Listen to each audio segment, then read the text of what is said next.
میرے گرد ایک مچھر لگاتار گول گول چکر لگائے جا رہا تھا۔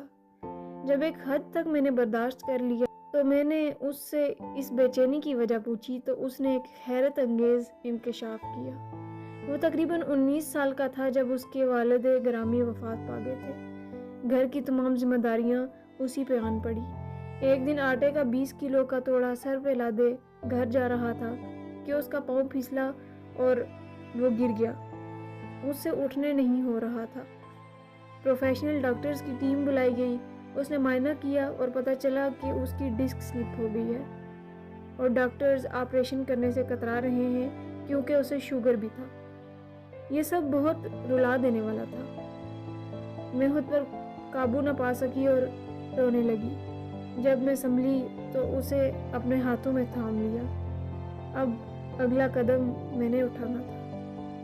چونکہ میں ایم ڈی کیٹ کی تیاری کر چکی تھی اور ڈاکٹر بننا چاہتی تھی جو بدقسمتی سے بن نہیں پائی، اس سلسلے میں نے جوش میں آ کر یوٹیوب کی کچھ ویڈیوز دیکھ رکھی تھی کہ ڈاکٹرز اصل میں کرتے کیا ہیں۔ میں نے فوراً فیصلہ کرتے ہوئے ایک جست لگائی، سلائی مشین سے سوئی نکالی، ایک بلیڈ لی، 10 سال پرانی اپنے بھائی کی جرابیں اٹھائی، مکڑی کے جالوں کو تہ بتہ لگا کے دھاگے کی صورت دے دی، ایک لائٹر لیا، ٹوتھ پکس لی اور سمو جیل لی۔ اب میں نے جراب مچھر کی ناک پر رکھ دی جس سے وہ دیکھتے ہی دیکھتے نیند کی گہری وادیوں میں اتر گیا۔ اس کے بعد میں نے لائٹر کی روشنی میں بلیڈ کی مدد سے اس کی کمر پر کٹ لگایا۔ خون کی ایک تیز دھار میرے منہ پر آن پڑی۔ اب میں نے ٹوتھ پکس کی مدد سے اس کی کمر کی رگیں سیدھی کرنا شروع کی۔